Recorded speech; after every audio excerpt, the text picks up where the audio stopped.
You start a project full of promise, a bold initiative, a new product, a major process overhaul. But somewhere along the line, it collapses. Deadlines slip, budget explodes, team morale tanks. If you don't recognize the danger signs early, even the best intentioned project can derail.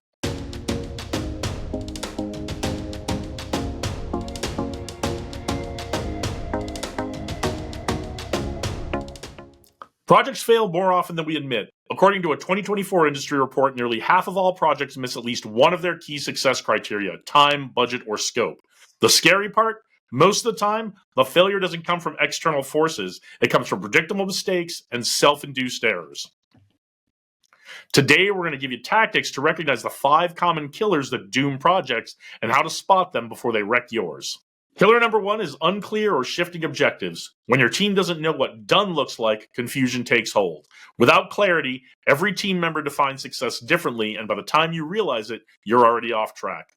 Surveys show that one of the top causes of project failure is a lack of clearly defined objectives and milestones. So to prevent this, at project kickoff, commit to clear, specific, and measurable objectives.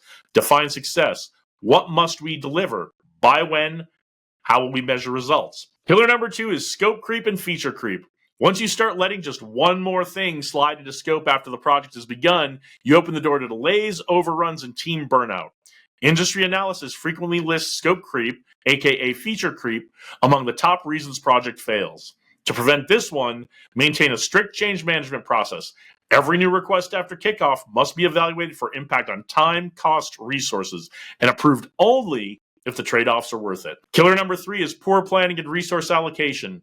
Rushing into execution without a realistic plan, unclear roles, underestimated effort, missing resources, it's all a guaranteed path to trouble.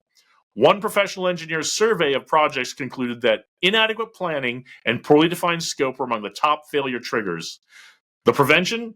Build a robust project plan, define roles, dependencies, timelines, required resources, and critical risks before work begins. Killer number 4, and we've talked about this a ton in these videos, poor communication and lack of stakeholder alignment. Even with a great plan, failure to keep everyone on the same page, stakeholders, sponsors, team, can all sink a project. Misunderstood assumptions, unspoken expectations, conflicting demands, it all adds up. The way to prevent it? Establish regular check-ins and stakeholder update processes. Use clear documentation. Ensure that every key stakeholder agrees on objectives, scope, and success metrics and knows their role. And if they don't, get that clarified and worked out. Killer number 5 is ignoring risk and complexity. All real-world projects come with uncertainty. Delays, unexpected dependencies, technical roadblocks. Ignoring or downplaying these risks is a silent killer of your project. Research shows that complexity and lack of contingency planning dramatically increase failure rates. To prevent this, build a risk buffer, time, budget, and contingency plans for the unexpected.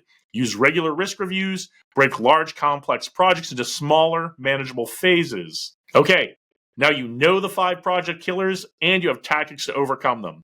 If you want to protect your next project from these killers, here are 5 moves you can start making today. Number 1, before you start, run a project clarity session. Get stakeholders to agree on what success looks like, scope boundaries, and metrics. Number 2, build a change control process. Any additions after kickoff require documented impact assessment and approval.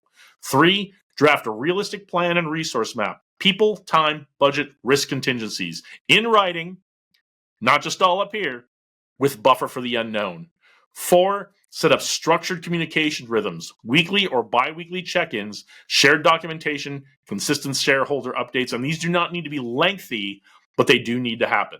And number 5, treat managing risk as a habit. Schedule risk reviews, scenario planning, and what if everything goes sideways run-throughs before critical phases. All right, that's all for this week. If you got something out of this, please like it and share it with someone who can use it, and hit the subscribe button. You may think you're subscribed if we're showing up in your feed. You may not really be subscribed, so do us a big favor and hit that subscribe button. What killer have you seen take down a project or nearly kill one? Drop your story in the comments so we can all learn from it. If these videos are helpful to you, you may be interested in our Be the Boss program. It's a 16-lesson online program that you do at your own pace and comes with weekly group coaching. And then if you are in corporate, if you're in a big organization and you want more of this kind of stuff, Check out our Leadership Academy. It's a hybrid program where we bring a lot of the material and then some from the Be the Boss program. We come to your organization, we do in-person workshops, then we do online one-on-one coaching with your team on the weeks we're not seeing you in your workplace. So go out there, do great things today, onward and upward.